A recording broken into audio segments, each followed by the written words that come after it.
The crown was invisible, but LeBron James was wearing it. Sitting across from Jimmy Fallon in Studio 6B, the man who had been called the King for 2 decades looked like he was slowly suffocating under the weight of a title he never asked for. The studio lights caught the exhaustion in his eyes, not physical tiredness from basketball games, but the bone-deep weariness of someone who had spent 20 years trying to live up to impossible expectations. Jimmy noticed it immediately. They'd been playing Greatness Expectations, a Tonight Show game where celebrities discuss the pressure of being considered the best at what they do. For most guests, it was an opportunity to humble brag about their success. For LeBron, it became a window into a prison made of praise. "All right, LeBron, here's the big question everyone wants to know," Jimmy had said with his usual enthusiasm. "How does it feel to be in the GOAT conversation? To be mentioned alongside Michael Jordan as possibly the greatest basketball player of all time?" The question should have been a softball, a chance for LeBron to graciously accept recognition for his incredible career. Instead, Jimmy watched as one of the most confident athletes in history seemed to crumble before his eyes. "Jimmy," LeBron said quietly, his voice lacking its usual commanding presence, "can I be honest with you about something?" "Of course, man. Always." LeBron looked out at the audience, then back at Jimmy, and when he spoke, his voice carried 20 years of accumulated pressure. "That conversation is killing me." The confession hung in the studio air like a thundercloud. The audience, expecting celebratory talk about legendary status, instead found themselves witnessing something much more vulnerable. Jimmy felt his heart sink. "What do you mean?" "I mean the GOAT debate, the comparisons, the constant measuring of my legacy against Michael's. It's destroying my love for the game," LeBron said, his voice growing stronger, but also more pained. The studio fell completely silent.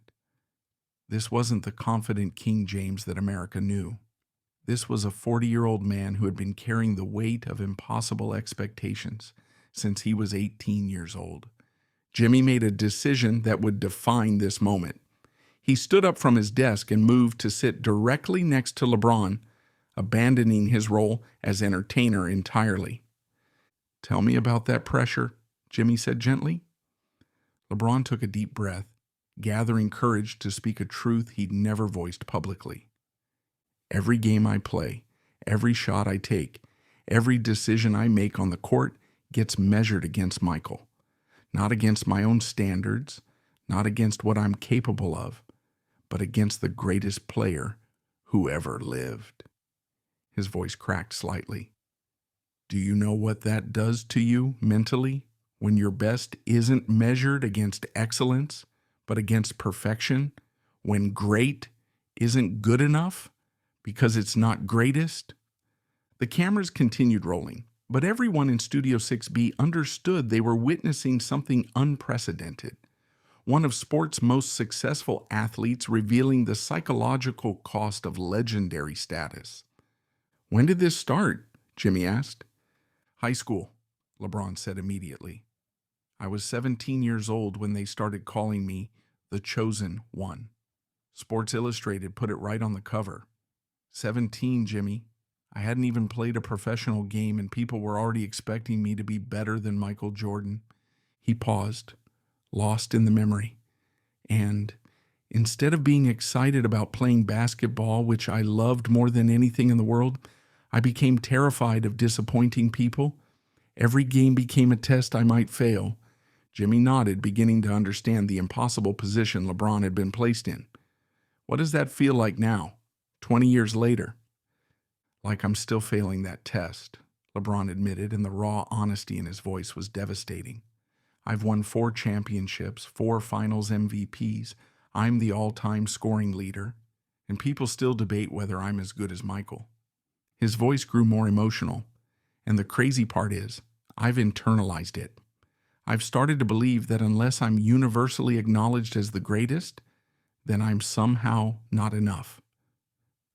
The audience was completely captivated, many beginning to understand for the first time how praise could become its own form of torture.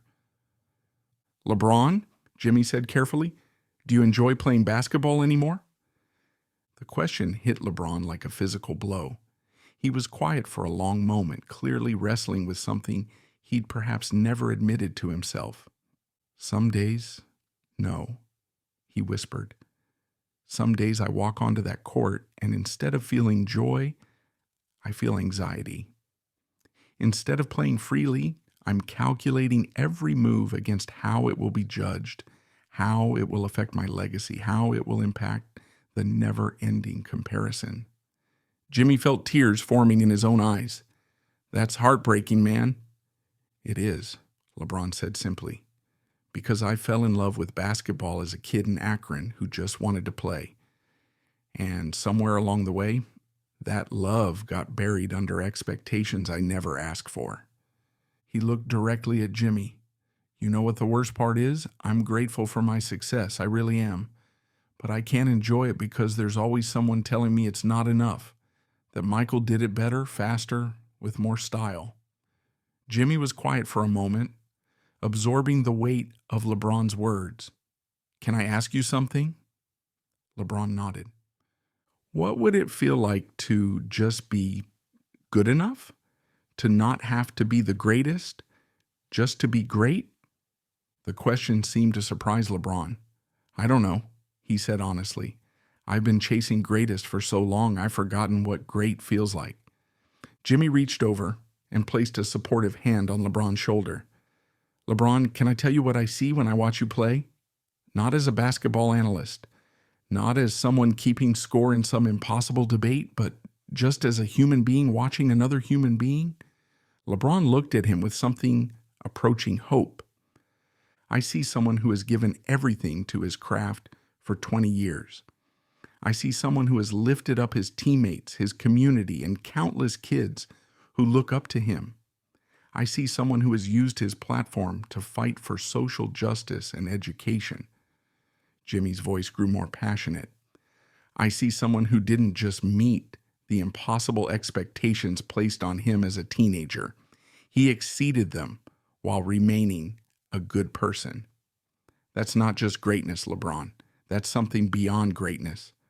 For the first time in the entire conversation, LeBron smiled. Not his media-trained smile, but something smaller, more genuine. "You really see it that way?" LeBron asked. "I do," Jimmy said firmly. "And more importantly, millions of people see it that way too. The debate isn't about whether you're good enough, LeBron. You've already proven you're more than good enough. The debate is just noise." Jimmy turned to address the audience. "How many people in here think LeBron James needs to prove anything more to anyone?" The studio erupted in applause, but not polite television applause.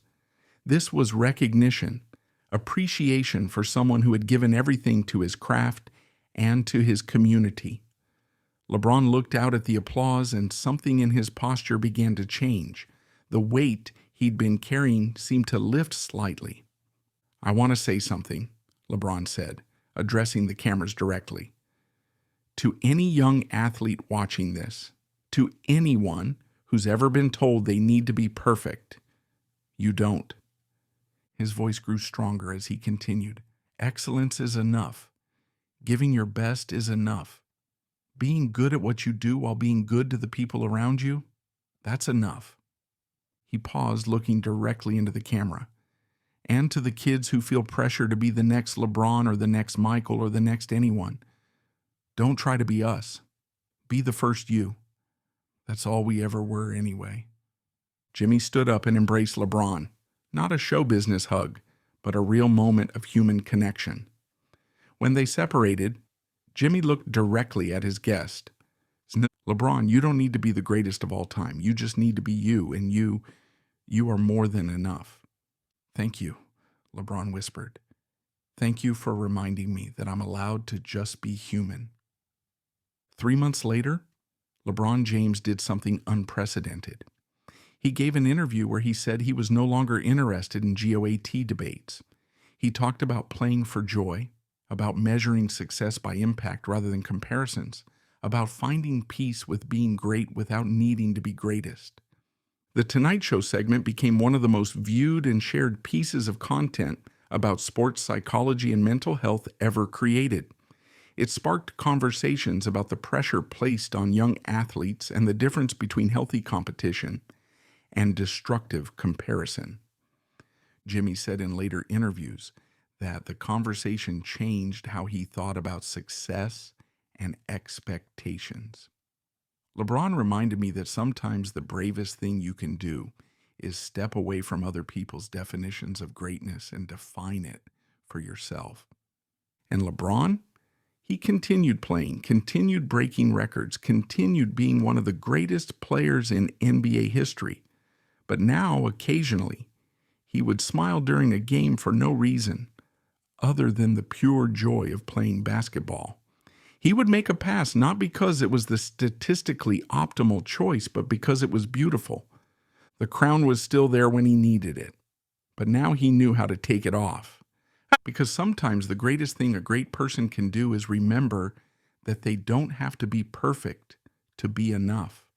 They just have to be human, trying their best and finding joy in the journey rather than validation in the destination.